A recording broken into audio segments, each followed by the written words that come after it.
Shalom. Shalom. Apa kabar? Wow, mantap ya.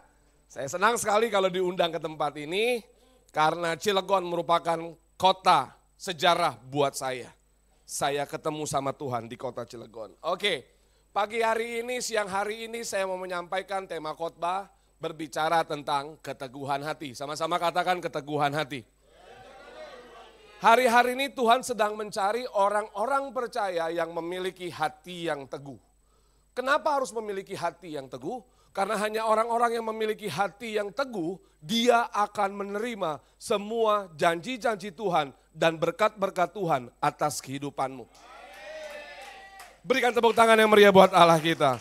Ya, kenapa kita membutuhkan hati yang teguh?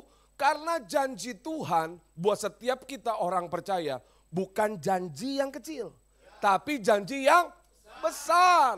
Janji yang begitu luar biasa Tuhan berikan atas kehidupan kita orang percaya. Makanya Bapak Ibu yang terkasih, keteguhan hati selalu dimulai karena adanya sebuah ikatan janji. Di Yosua pasal pertama ayat yang ketiga mencatat seperti ini. Setiap tempat yang akan diinjak oleh telapak kakimu, kuberikan kepadamu seperti yang telah kujanjikan kepada Musa. Setiap tanah yang diinjak oleh telapak kakimu, kuberikan kepadamu karena telah kujanjikan kepada hambaku Musa. Ini pesan yang diberikan Tuhan kepada Yosua. Sebenarnya pesan ini itu adalah merupakan pesan berantai. Musa mendapatkan dari Abraham, Ishak, dan Yakub. Dan visi Tuhan, janji Tuhan yang besar harus dilanjutkan oleh Yosua. Bapak Ibu yang terkasih, saya nggak tahu Tuhan pernah buat janji apa sama Bapak Ibu. Buat rumah tanggamu, buat pernikahanmu, buat pekerjaanmu, buat studimu, bahkan mungkin buat pelayananmu. Saya nggak tahu, setiap orang punya janji yang besar.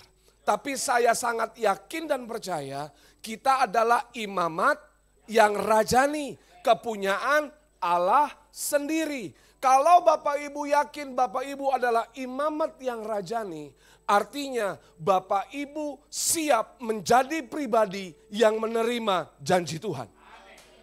Makanya janji Tuhan akan tergenapi kalau kita memiliki hati yang teguh. Kenapa harus memiliki hati yang teguh? Karena tantangannya Bapak Ibu, Yosua menghadapi perkara yang gak mudah. Karena Yosua sebagai salah satu dari 12 pengintai. Otomatis Yosua tahu musuh yang harus dia hadapi. Yosua tahu ada orang-orang enak atau suku-suku enak yang postur tubuhnya lebih besar dari manusia biasa. Bahkan 10 pengintai ngomong sama Musa, Musa jangan masuk deh. Karena kita akan mati seperti belalang.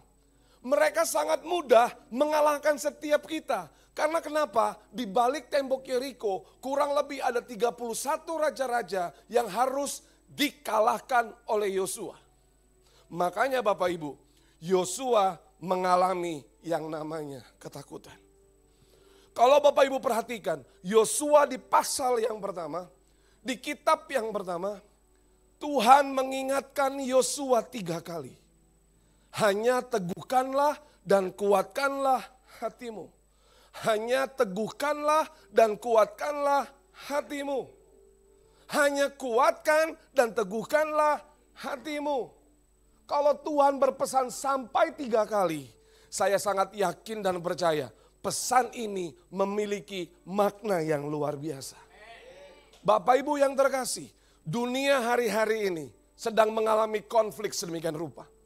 Kita berdoa jangan sampai terjadi perang dunia yang ketiga. Halo? Bapak Ibu yang terkasih, Hari-hari ini teknologi AI semakin canggih. Nanti saya juga berdoa, jangan sampai yang khotbah nanti bukan hamba Tuhan, tapi AI. Oh iya loh, Bapak Ibu cuma bisa nyaksikan layar aja loh. Mau cari tema khotbah apa aja, semua ada di sana. Manusia sudah mulai digantikan perannya oleh teknologi. Mobil bahkan sekarang sudah canggih sedemikian rupa. Tanpa ada driver, mobil itu udah bisa jalan sendiri. Artinya profesi-profesi supir angkot, supir truk, supir bus dan sebagainya akan tergantikan. Saya mau tanya, kalau semua itu terjadi, orang Kristen kena dampak enggak? Kalau krisis global ini terjadi, pertanyaan saya, Bapak Ibu dan saya kena dampak enggak? Pasti kita kena dampak. Makanya Bapak Ibu, Yosua mengalami krisis. Kenapa Yosua ketakutan? Yang pertama dia mengalami krisis. Krisis apa? Krisis kepemimpinan. Musa mati meninggalkan dia. Dan Yosua tahu persis kepercayaan dirinya hilang. Padahal Alkitab mencatat Yosua adalah abdinya Musa. Kemanapun Musa pergi, Yosua ada di situ. Dimanapun Musa melakukan mujizat, Yosua ada di sana. Tapi waktu Musa mati, Yosua mengalami krisis. Tidak ada backup lagi. Berapa banyak dari kita, waktu orang tua, mentor, kakak rohani, atau bos meninggalkan kita. Orang-orang yang kita cintai meninggalkan kita. Kita mengalami krisis kepercayaan diri Bapak Ibu. Apalagi yang dilihat oleh Yosua, tantangan demi tantangan. Enggak mudah Bapak Ibu. Kenapa? Karena orang Israel selama 430 tahun menjadi budak di Mesir. Namanya budak cuman tahu cuci piring. Namanya budak cuman tahu nyapu. Namanya budak cuman tahu ngepel. Selebihnya nggak tahu, apalagi ngangkat senjata Bapak Ibu. Sedangkan musuh yang Yosua hadapi itu tantangannya begitu besar. Temboknya begitu tinggi. Kalau melihat orang Israel yang jumlahnya mungkin 2 juta lebih pada saat itu. Kemampuan mereka dalam berperang itu levelnya sangat rendah. Berapa banyak dari kehidupan setiap kita. Kita males kalau ngelihat tantangan, proses yang besar terjadi dalam kehidupan kita. Bahkan banyak orang Kristen berdoa begini, Tuhan kalau bisa prosesnya levelnya dikecilin dong. Saya gak bisa nih ngelewatin proses ini Tuhan. Prosesnya tantangannya terlalu besar. Hei Bapak Ibu dengar. Semakin besar proses, semakin besar tantangan. Saya mau katakan mujizatnya semakin besar. Jarahannya semakin besar. Yosua mengalami namanya tantangan dan proses. Berapa banyak dari kita juga melihat masa lalu Bapak Ibu. Enggak mungkin saya jadi orang yang sukses. Enggak mungkin saya jadi orang yang berhasil. Saya dilahirkan dari keluarga yang miskin. Saya dilahirkan dari keluarga yang broken home. Enggak mungkin saya bisa menjadi hamba Tuhan. Karena kenapa? Saya menjadi orang pendosa. Enggak mungkin, sedikit-sedikit enggak mungkin, sedikit-sedikit tidak mungkin. Berapa banyak kita membatasi kuasa Tuhan dalam kehidupan kita. Bapak Ibu bilang enggak mungkin, enggak mungkin, enggak mungkin. Di dalam Tuhan tidak ada perkara yang tidak mungkin. Kita berkata selalu, masa lalu saya terlalu buruk, masa lalu saya terlalu hancur Tuhan. Enggak mungkin Tuhan bisa pakai aku, enggak mungkin Tuhan bisa berkati aku. SD aja saya nggak lulus Tuhan, bagaimana bisa menjadi bisnismen yang sukses? Pertanyaan saya, skill S3 bisa kalah sama orang yang lulusan SD. Asalkan orang lulusan SD ini mau bekerja keras, berharap, bergantung sama Tuhan. Dia akan menjadi orang yang sukses. Engkau yang yakin berikan tepuk tangan buat Tuhan kita. Saya pernah berpikir Bapak Ibu, waktu saya masih belum dewasa rohani. Saya pikir begini sama Tuhan kalau saya doa, Tuhan kalau memang boleh, Ada mujizat saya bisa kembali ke masa lalu. Saya mau dong balik ke masa SMP atau SMA. Saya mau mengubah hidup saya. Saya mau kenal Tuhan lebih lagi.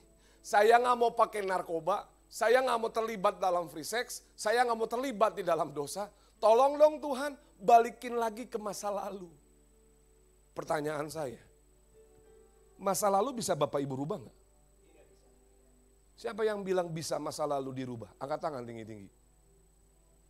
Enggak ada satu orang pun yang bisa rubah masa lalu. Yang bisa rubah masa lalu cuman Doraemon. Pakai pintu kemana aja. Tuhan gak pernah pikir tentang masa lalumu. Hei, dengar umat Tuhan pagi hari ini. Tuhan gak pusing dengan masa lalumu. Lu anak siapa? Lu keturunan apa? Lu skill seperti apa? Tuhan gak pusing. Yang Tuhan pusingkan adalah apa? Masa depanmu. Engkau punya tujuan gak hidup dengan Tuhan? Kalau kita pusing dengan tujuan hidup yang Tuhan berikan dalam kehidupan kita. Masa depan kita, masa depan yang gilang gemilang. Masa depan yang penuh dengan pengharapan. Berapa banyak Bapak Ibu yang yakin masa depanmu ada di dalam tangan Tuhan. Engkau yang yakin lambaikan tangan tinggi-tinggi. Sama-sama suruhkan. Khotbah berhasil. Keadaan. Berapa banyak kita pusing karena keadaan. Mama saya pernah mikir begini, ini anak lebih baik gue matiin aja nih. Narkoba enggak lepas-lepas. Dan mama saya sampai hopeless berdoa begini, Tuhan, kalau anak saya nggak bisa lepas dari narkoba, ambil nyawanya. Tapi Tuhan, kalau anak saya bisa lepas dari narkoba, pakai dia menjadi alatmu. Pada saat itu doa seorang ibu yang hopeless karena ngelihat keadaan anaknya yang terikat narkoba. Tapi saya tahu Bapak Ibu, seorang ibu, mama saya melihat keadaan yang tidak mungkin anaknya bisa lepas dari jerat narkoba. Tapi mama saya punya satu senjata yang orang lain gak punya. Yaitu apa? DOA. Doa bisa merubah keadaan. Mungkin pada saat ini Bapak Ibu berdoa untuk bisnismu yang ambruk, hubungan suami istri yang semakin hancur. Mungkin saat ini Bapak Ibu berdoa dan belum terjadi apa-apa. Saya bisa pastikan di alam nyata tidak terjadi apa-apa. Tapi di alam roh terjadi apa-apa. Berikan tepuk tangan yang meriah buat Allah kita. Yosua melihat keadaan. Seharusnya gak mungkin Yosua bisa menang. Tapi Yosua, dia tahu, dia melangkah bersama Allah, Abraham, Ishak dan Yakub. Allah pencipta langit dan bumi ini. Dan saya mau pastikan lagi, iman kita harus bangkit pagi hari ini. Jangan pernah lihat keadaan. Jangan pernah pusing sama keadaan. Jangan mengalami krisis berlama-lama. Karena itu bukan berasal daripada Tuhan. Saya mau tanya, apakah Anda pernah mengalaminya? Yang pernah mengalami krisis? Yang pernah mengalami melihat keadaan? Yang gak angkat tangan gak ngaku? Atau malu-malu? Betul ya? Saya sebagai hamba Tuhan pun ngalamin. Kapan Pak ngalamin? Setiap hari. Setiap hari Bapak Ibu. Keraguan, krisis itu ada dalam kehidupan saya. Artinya apa? Karena saya tahu kalau ketakutan itu ada dalam kehidupan saya, artinya saya makhluk yang lemah. Jangan Bapak Ibu pikir dapat jadwal khotbah di Cilegon, saya happy. Enggak Bapak Ibu. Saya pergumulan bikin khotbah. Istri saya udah tidur, saya masih bikin khotbah. Karena kenapa? Saya takut khotbah saya tidak berbobot. Saya takut materinya salah. Apa yang saya sampaikan nanti itu jadi pedang seperti pedang bermata dua. Tapi di dalam saya takut, saya menyadarkan diri saya kalau saya adalah makhluk yang lemah. Waktu saya mengalami ketakutan, saya mendorong diri saya untuk mengandalkan Tuhan. Saya sebagai pendeta, tapi kalau dari hari Senin sampai hari Sabtu, saya kerja di marketplace. Jadi salesman enak nggak sih Bapak Ibu? Hari ini dapat capai target. Bulan depan targetnya ditambahin lagi. Udah berhasil nih, 3 bulan lagi di review. Targetnya dikurangin atau ditambahin? Ditambahin.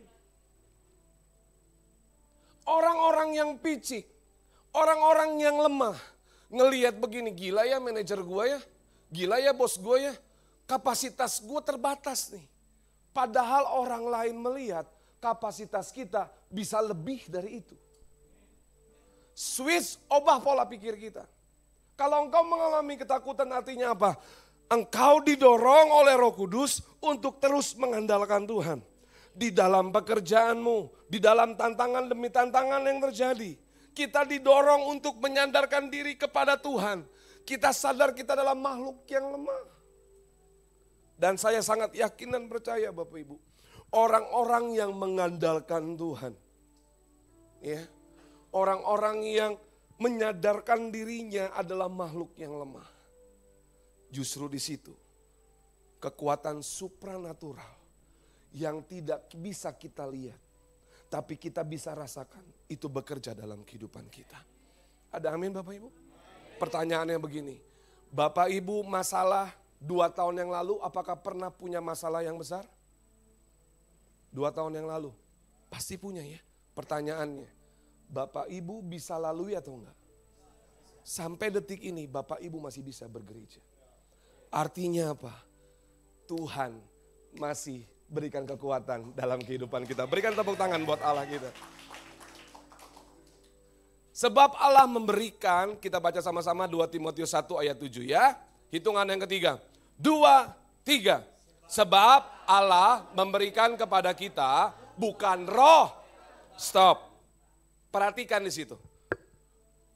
Sebab Allah memberikan kepada kita bukan roh. Bukan roh apa? Bukan roh apa? Bukan roh apa? Bukan roh ketakutan. Ada amin Bapak Ibu? Ada amin? Pegang dadanya. Kalau ngalami takut itu bukan dari Tuhan. Kalau ngalamin takut itu bukan dari Tuhan. Tapi Tuhan memberikan roh yang apa? Membangkitkan apa Bapak Ibu? Kekuatan, kasih, dan ketertiban. Berikan tepuk tangan buat Allah kita. Allah memberikan kepada kita kekuatan, kasih, dan ketertiban. Wow. Bayangkan. Bukan roh ketakutan loh. Kita bukan terintimidasi loh. Sama seperti yang Yosua alami. Tuhan mau pagi hari ini, setiap kita harus memiliki hati yang teguh. Cara untuk memiliki hati yang teguh, ada 4 Bapak Ibu. Yang pertama fokus pada rencana Tuhan aja. Yang kedua percaya kepada kuasanya. Dan berserah bukan menyerah. Bersihkan hati agar dia benar-benar tinggal dalam hidup Anda. Terus hidup penuh dengan firman Tuhan. Yang pertama, untuk bisa memiliki hati yang teguh. Fokus pada rencana Tuhan aja. Kenapa kita harus fokus pada rencana Tuhan? Bapak Ibu, jangan sampai pikiran kita liar memikirkan hal-hal yang gak perlu kita pikirkan. Pikiran kita tersita dengan apa? Dengerin apa kata orang. Berapa banyak hidup kita dipengaruhi oleh status orang-orang yang ada di sosial media mereka. Halo? Ya? Saya kemarin waktu bulan yang lalu sharing, konseling sama anak remaja. Anak ini tadinya periang, tiba-tiba anak ini jadi pendiam. Waktu saya konseling, hanya gara-gara urusan sepatu Bapak Ibu. Dia ngelihat temennya pakai sepatu bagus dengan brand atau merek tertentu. Dia minta sama orang tuanya bilang doa dulu. Anak ini jadi stres. Berapa banyak dari kita, orang-orang tua mulai overthinking. Berapa banyak dari bapak-bapak sekarang tidurnya sudah tidak bisa tidur tepat waktu. Iya, tidur bisa jam 2, tidur jam 3. Ngapain Pak? Hei, tidur tangan begini, menghela nafas, pikiran kemana-mana, besok apa yang harus dikerjakan, tiba-tiba tidur hanya 3 jam, dan besok pagi badan gak bisa segar. Bapak Ibu tahu, Bapak-Bapak harus tahu, minimum sehari kita tidur 7-8 jam. Tapi berapa banyak hari-hari ini orang-orang Kristen gak bisa tidur, karena kenapa? Insomnia. Kenapa orang kena insomnia? Karena terlalu overthinking. Memikirkan 10 tahun ke depan apa yang terjadi, 5 tahun ke depan apa yang terjadi. Pada firman Tuhan bilang apa? Kesusahan hari ini cukup untuk hari ini, besok punya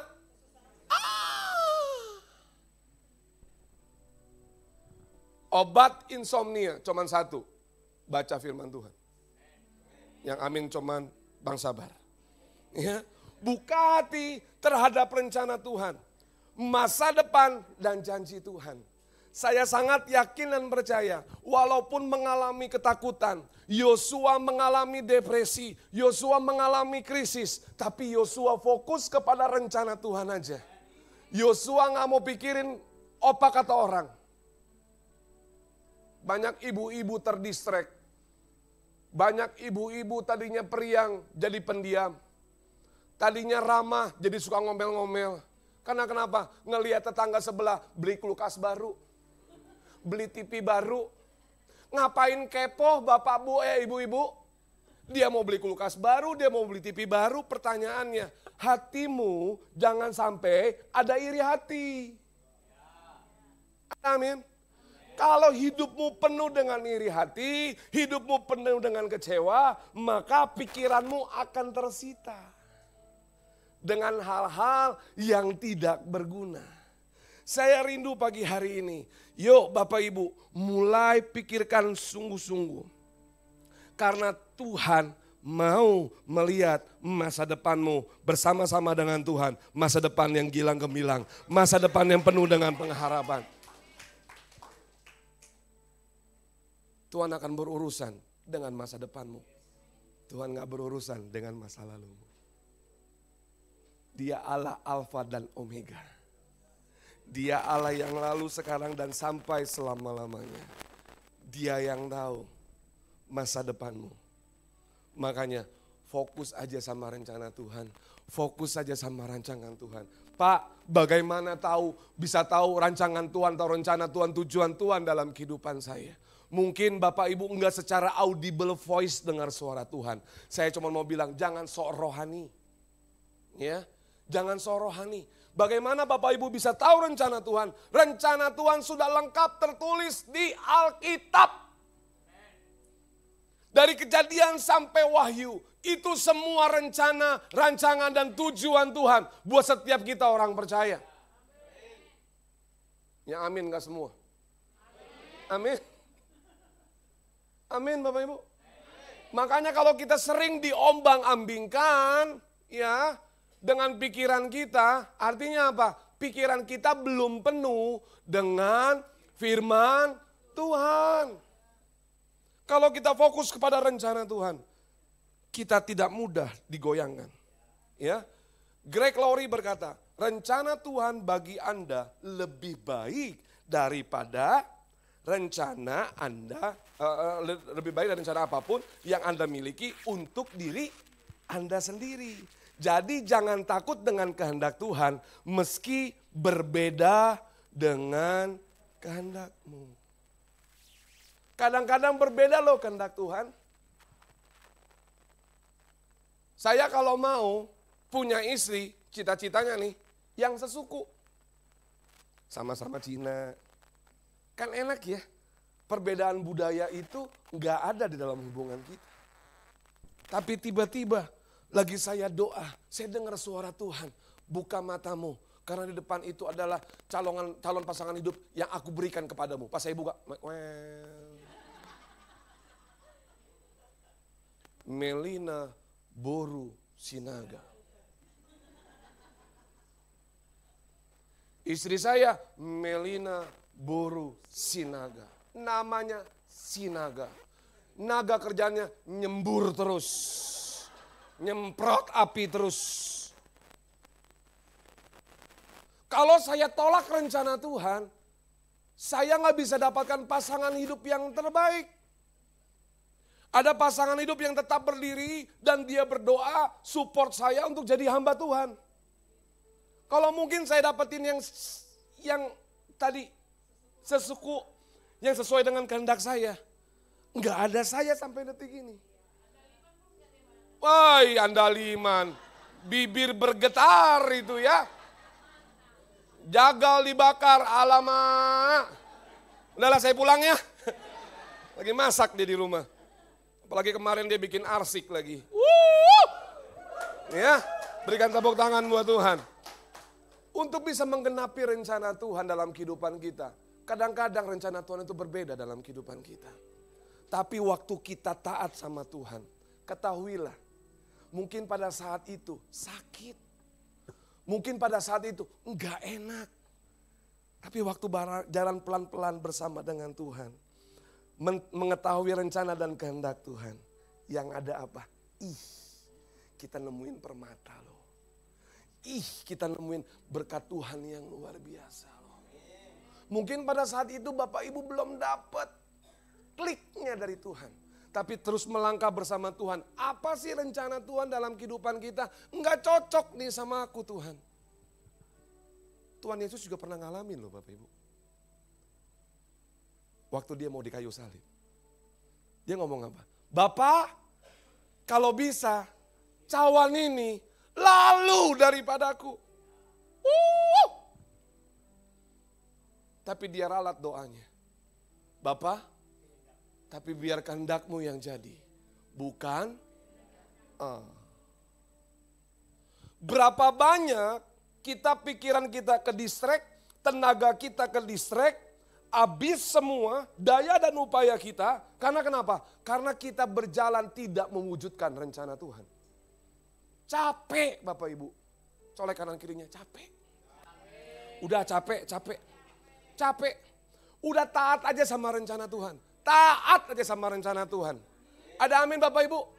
Yang mau taat sama rencana Tuhan, fokus pada rencana Tuhan, lambaikan tangan tinggi-tinggi. Berikan tepuk tangan buat Allah kita. Percaya kepada kuasanya dan berserah bukan menyerah. Beda antara orang berserah dengan orang menyerah. Kalau orang menyerah, dia berputus asa. Dia gak bisa berbuat apa-apa lagi. Sudah give up. Ya, berapa banyak pernikahan demi pernikahan bertahan, tapi di dalamnya hanggurnya sudah habis. Berapa banyak suami-suami bertahan, istri-istri bertahan di pernikahan karena hanya untuk status daripada bercerai, nama rusak. Tapi di rumah tangga sudah tidak ada lagi yang namanya keharmonisan. Artinya apa? Kalau Bapak Ibu sedang mengalami di titik itu, artinya Anda sedang berada di posisi menyerah. Di posisi menyerah Bapak Ibu. Putus asa, udah gak tahu lagi apa yang harus dibuat. Pekerjaan, bisnis, usaha, lagi mengalami kemenurunan atau kemerosotan. Udah gak tahu lagi harus berbuat apa-apa. Itu namanya orang yang sudah menyerah. Orang yang sudah menyerah, level akutnya tambah tinggi. Bapak Ibu suka ngelihat pasti di Cilegon di pinggir jalan, di kanan kiri suka lihat di trotoar tuh. Yang rambutnya gimbal, bajunya compang-camping, dia ngomong sendiri, ya saya pikir bahasa roh ternyata bukan, dia komat kamit sendiri. Itu adalah orang yang menyerah akut tinggi. Udah gak tahu lagi antara pikiran, kehendak, dan perasaan udah gak sinkron. Hati-hati loh. Kalau Bapak Ibu mengalami yang namanya menyerah, atau berputus asa. Tidak ada lagi pengharapan. Saya cuma mau bilang, hati-hati. Tapi beda sama orang yang berserah. Berserah adalah mengandalkan dan percaya Tuhan sepenuhnya. Mengandalkan dan percaya sepenuhnya kepada Tuhan. Yesaya 43 ayat 19. Kita baca sama-sama yuk. Yesaya 43 ayat 19. Yesaya 43 ayat 19. Media tolong bantu kalau bisa. Yesaya 43 ayat 19.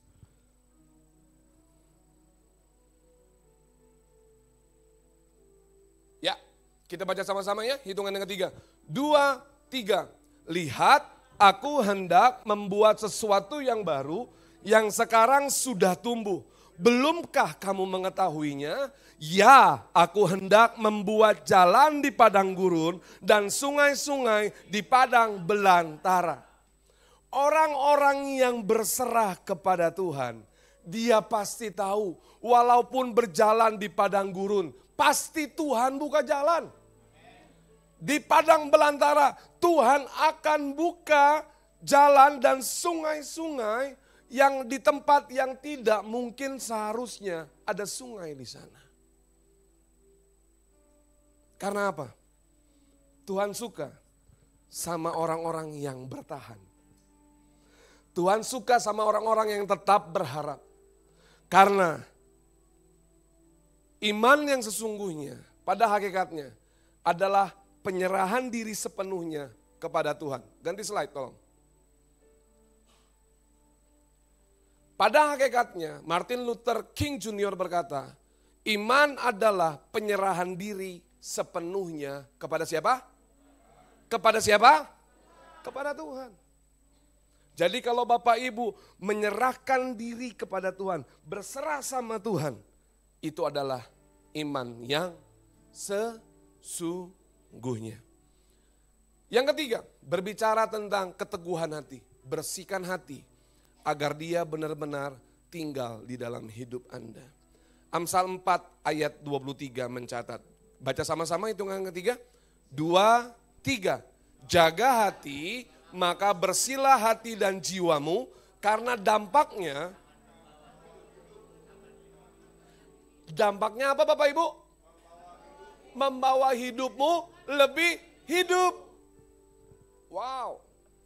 Kalau kita bisa jaga hati, bersih di hadapan Tuhan, itu membuat kita yang hidup akan lebih hidup. Berapa banyak dari kita susah untuk bisa jaga hati kita. Bapak Ibu yang terkasih dengar. Jaga hati untuk tetap bersih itu bukan urusannya Tuhan. Halo? Halo? Jaga hati untuk tetap bersih itu bukan urusannya Tuhan. Tapi itu menjadi tanggung jawabnya kita. Kenapa saya bilang jadi tanggung jawabnya kita? Kita orang Kristen ya, suka ngelihat lukisan. Tuhan Yesus berdiri di depan pintu. Ngapain? Ngapain? Ngetok ya, bukan main capsa ya. Ngapain Bapak Ibu? Ketuk. Tuhan Yesus hanya ketuk. Yang buka siapa? Yang buka siapa? Kita. Yang buka pintu untuk Tuhan masuk itu kita. Kalau mau memiliki hati yang bersih, izinkan dia bertahta dalam kehidupanmu. Buka hatimu, jangan keraskan hatimu.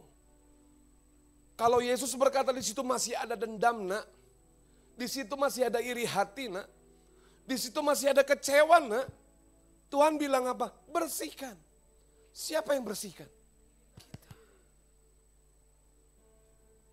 Makanya banyak orang kecewa bertahun-tahun padahal sudah pelayanan. Dia nanya sama saya, kok saya masih nyimpan dendam ya? Kok saya masih nyimpan kecewa ya? Saya muji nyembah Tuhan loh. Saya cuma bilang, itu bukan urusannya Tuhan. Karena hati ini Tuhan kasih spesial loh buat kita. Tuhan nggak ciptain robot, tapi Tuhan ciptain makhluk yang luar biasa. Kita punya hati, kita dikasih hak spesial, istimewa untuk kita bisa memilih mana yang baik, mana yang tidak baik, mana yang benar, mana yang dari Tuhan. Makanya bersihkan hati, ya, karena Tuhan selalu berurusan dengan hati. Cek deh, kalau engkau belum mengalami promosi, level di kantor segitu-segitu aja. Kalau usahamu belum ada kenaikan yang signifikan, pelayananmu belum naik-naik, saya cuma mau bilang, cek hati kita. Apakah hati kita murni? Apakah hati kita bersih? Kalau hati kita bersih, Bapak Ibu, enggak memikirkan hal-hal yang duniawi, saya sangat yakin dan percaya Allah akan sangat mudah membawa kita naik ke level yang lebih tinggi, diberkati lebih lagi, sukses lebih lagi. Berikan tepuk tangan yang meriah buat Allah kita. Mahatma Gandhi berkata, bertobat tanpa memiliki hati yang bersih adalah apa? Pengingkaran. Pengingkaran. Hati kita harus bersih. Datang sama Tuhan ke gereja hari Minggu harus bersih. Saya sering dengar begini ya, hamba-hamba Tuhan berkeluh kesah. Kenapa sih kalau mau pelayanan sebelum pergi ke gereja suami istri berantem dulu? Entah istrinya kelamaan dandan lah, entah suaminya kelamaan nyeruput kopi lah, di mobil ngurusin anak lah. Jadi waktu pelayanan hatinya harus diberesin dulu lah. Berapa banyak dari kita tadi sebelum pergi ke gereja tempat ini, kita berantem dulu sama pasangan kita. Kok bisa tahu kok? Karena saya juga pernah ngalaminnya. Ya Pak, tuh kan. Bapak sih. Kenapa? Ke gereja seharusnya sesuatu yang sakral loh. Betul gak Bapak Ibu? Kita mau dengar firman Tuhan, kita mau merasakan lawatan Tuhan. Tapi kok malah bertengkar? Karena kenapa? Tuhan mau di hatimu dibersihkan. Masih banyak emosi Pak di situ. Masih banyak kegeraman di situ. Masih banyak kemarahan di situ. Makanya waktu datang ke gereja, gontok-gontokan dulu. Yang ada apa nih? Sering saya dapatkan, sudah parkir depan gereja. Tapi masalah ribut belum selesai. Harusnya ibadah, dia putar balik, pulang ke rumah. Pulang ke rumah, makin ribut enggak Pak? Makin ribut. Sama kita Pak. Bener gak? Halo? Bener gak Bapak Ibu? Betul itu. Ya. Karena kenapa? Tuhan selalu berurusan dengan hati. Makanya saya suka dengan slogan healthy inside, fresh the outside. Pasti Bapak Ibu sering minum. Pernah minum gak minuman itu? UC 1000. Ya. Oh iya. Lihat dong tagline-nya apa? Healthy inside, fresh the outside. Kalau dalammu bersih, keluar pasti seger. Pergi gereja nih, ya. Kalau istri kita masih dandannya lama, nggak apa-apa. Biar dia berurusan dengan alat-alatnya itu, terserah. Daripada hati kita kacau, lebih baik baca Alkitab. Iya. Terus bilang begini, ada tertulis, kalau telat ke gereja disambar petir. Padahal itu nggak ada ya Bapak Ibu. Karang-karang aja. Dia masih nggak dengar. Ada tertulis, bulan depan kagak ada uang belanja. Pasti dia cepet-cepet, pasti Pak dia cepet-cepet Pak. Ancam aja gitu. Betul ya? Kenapa? Tuhan selalu berurusan dengan hati. Coba cek deh. Kalau Bapak Ibu kerja stuck, bisnis stuck, rumah tangga stuck segitu-gitu aja. Karena kenapa? Hati kita penuh dengan kegeraman. Kadang-kadang nih kita nuntut istri kita, suami kita berubah. Lu yang berubah. Jangan gua yang berubah. Gua mau udah begini dari lahirnya. Mau apa lo?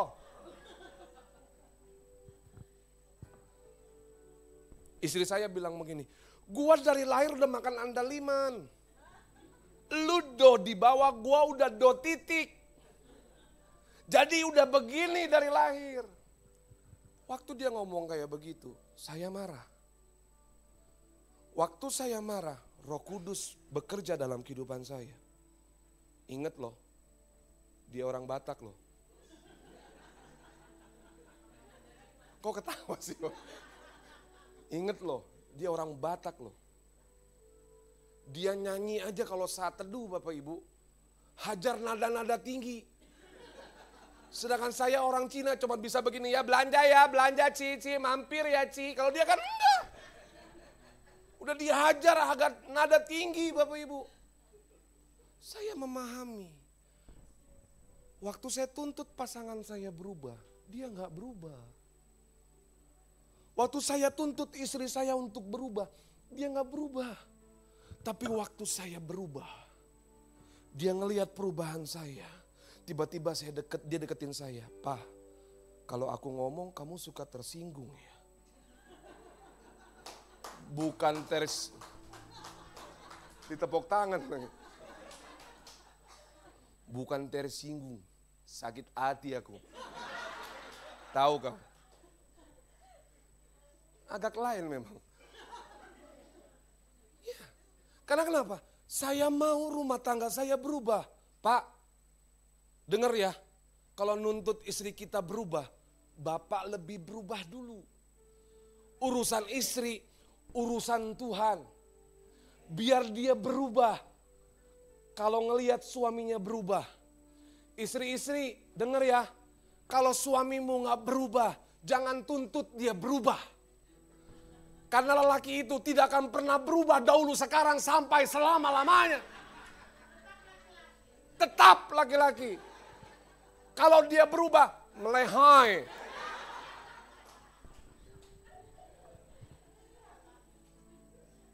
Istri berubah.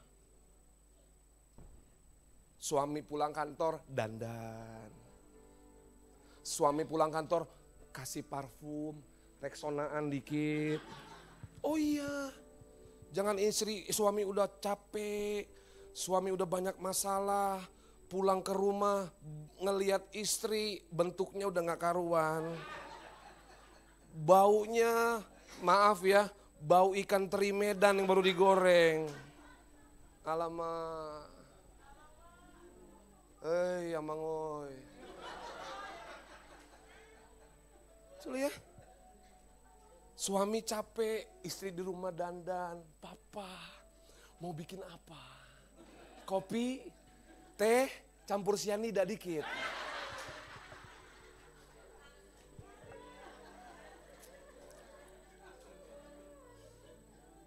Tapi Pak, dia gak pernah kasih uang jajan lebih Pak.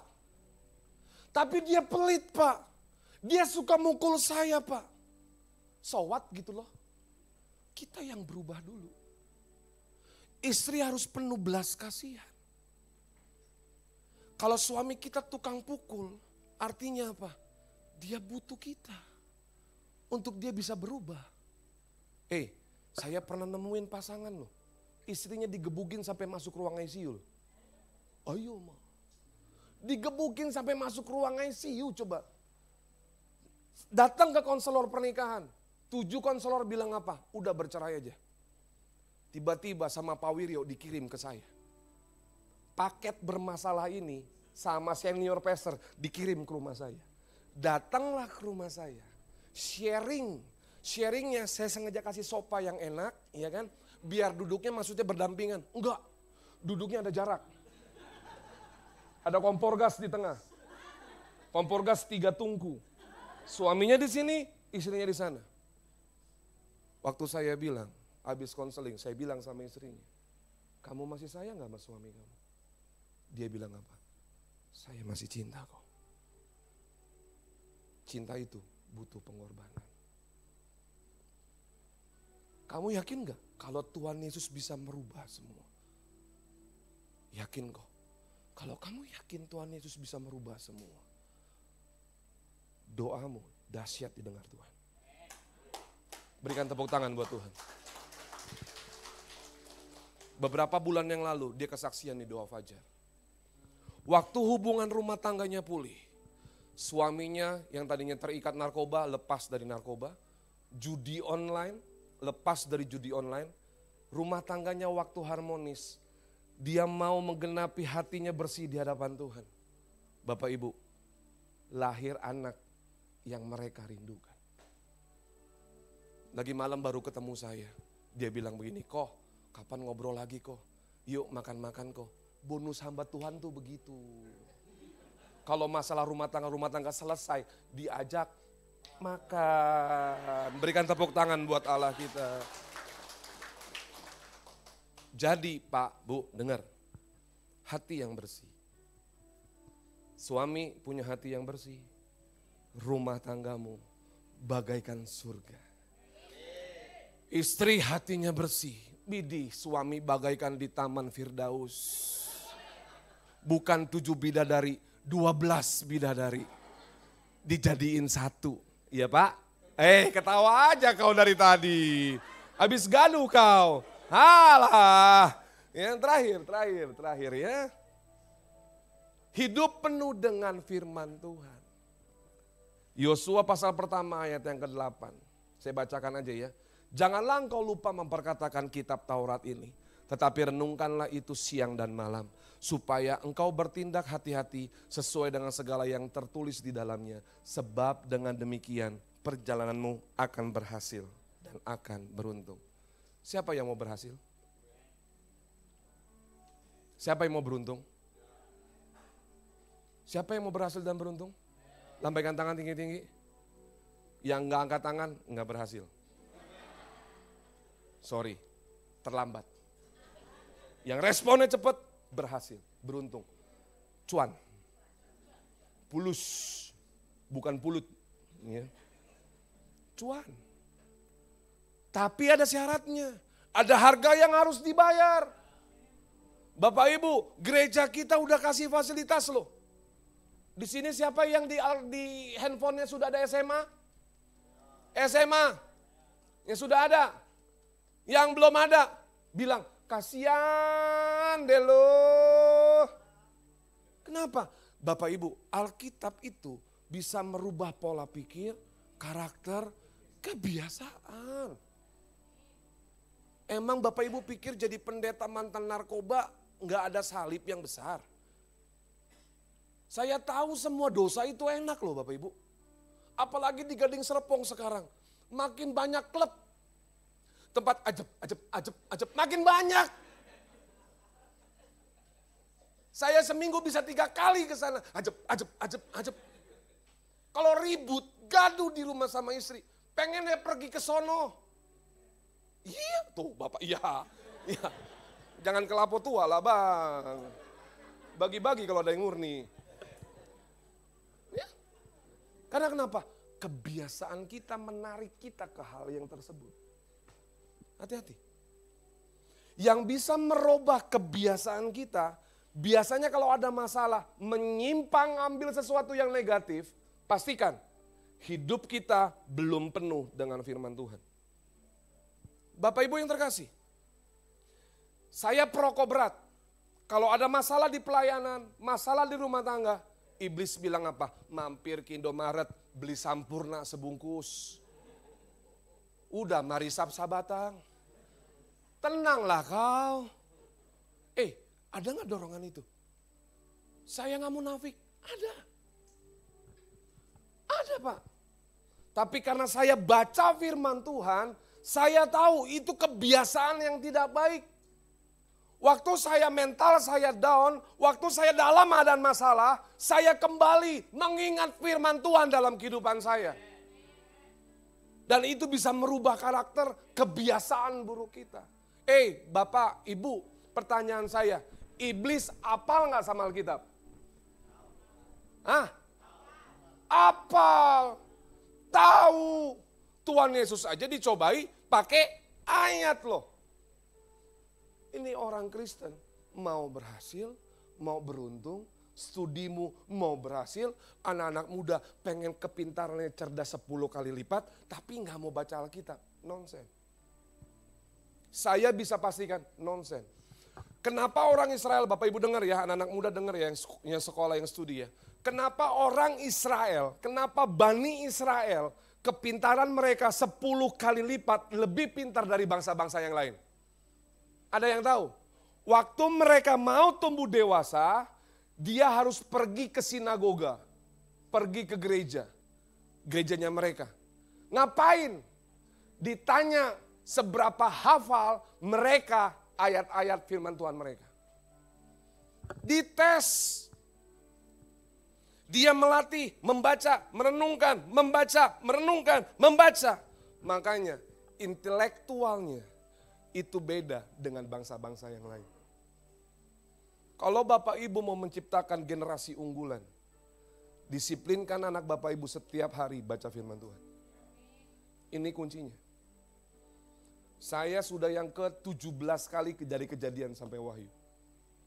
Saya nggak pernah bosan baca firman Tuhan. Karena kenapa? Karena saya tahu untuk rubah karakter, ngerubah pola pikir dan kebiasaan buat hidup saya itu cukup berat. Karena kenapa? Karena saya pernah narkoba. Billy Graham mencatat, jika Anda mengabaikan firman Tuhan, Anda akan selalu mengabaikan. Saya berdoa Bapak Ibu.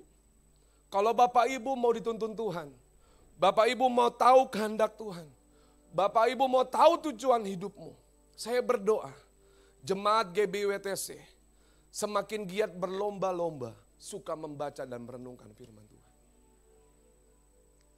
Saya cuma mau bilang begini Bapak Ibu ya, tes deh. 3 bulan Bapak Ibu setiap hari baca firman Tuhan. Ini doa saya ya. 3 bulan nih Bapak Ibu, disiplinkan setiap hari baca Alkitab di SMA. Lihat selama 3 bulan, pasti Tuhan akan bekerja. Bekerja pola pikir karakter kita diubahkan oleh Tuhan. Kalau pola pikir karakter kita sudah diubahkan sama Tuhan, maka berkat-berkat itu akan Tuhan curahkan.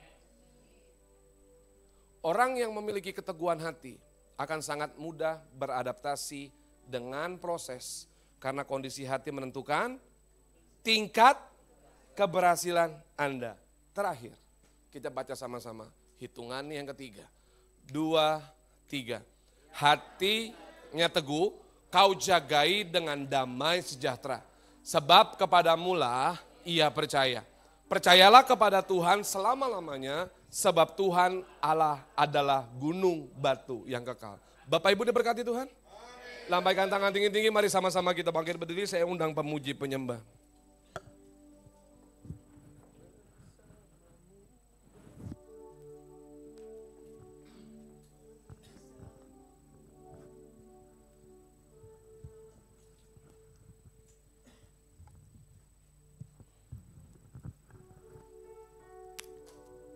Bersamamu Bapak ya, tolong bantu saya.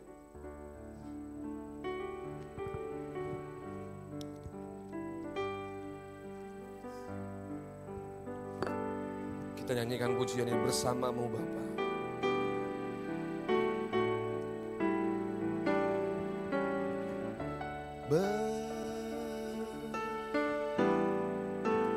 Bersamamu Bapa, ku lewati semua. Perkenananmu ya teguhkan hatiku. Engkau yang bertindak, Engkau yang bertindak, memberi pertolongan. Anugerah-Mu besar melimpah bersamamu. Bersamamu Bapa, ku lewati semua. Perkenananmu ya teguhkan hatiku. Engkau yang bertindak, memberi pertolongan. Anugerah-Mu besar melimpah bagiku. Bapak Ibu tetap pejamkan matamu. Engkau yang masih menyimpan duka, kecewa, iri hati, dendam, kepahitan. Saya merasakan dari sejak pagi Tuhan ada di sini. Saat ini Dia mau menjamah engkau. Saat ini Dia mau membersihkan hatimu. Kalau engkau rindu, hidupmu diubahkan Tuhan. Hatimu diubahkan Tuhan. Bahkan engkau memiliki keteguhan hati. Buka hatimu pagi hari ini. Oh Tuhan. Yes. Buka hati aja, buka hati. Tuhan tahu kedalaman hatimu. Tuhan tahu apa yang ada di isi hatimu saat ini. Roh Kudus jamah. Roh Kudus jamah. Ada kenajisan di sana. Oh,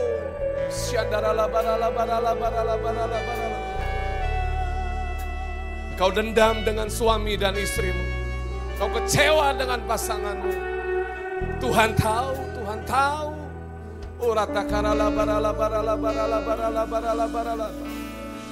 Jamah Tuhan, jamah, jamah Tuhan. Oh, Allah Roh.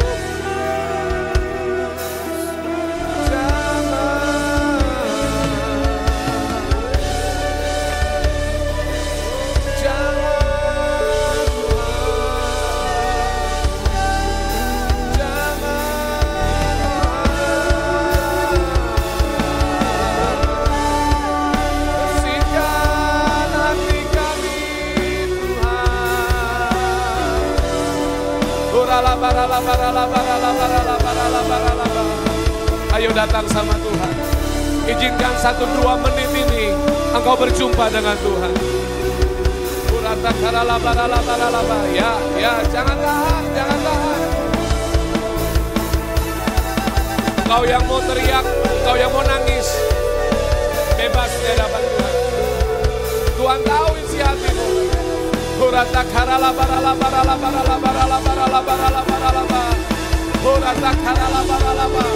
Izinkan Roh Kudus hari ini menjamah engkau. Izinkan hari ini Roh Kudus memperbarui engkau.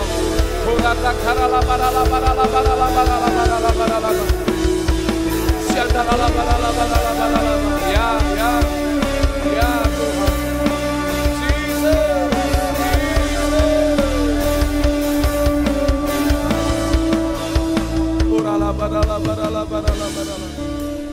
Bersamamu Bapa, Ku lewati semua.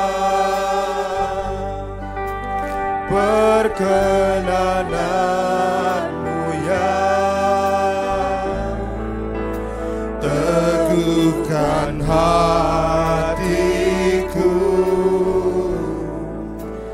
Engkau yang bertindak, memberi pertolongan.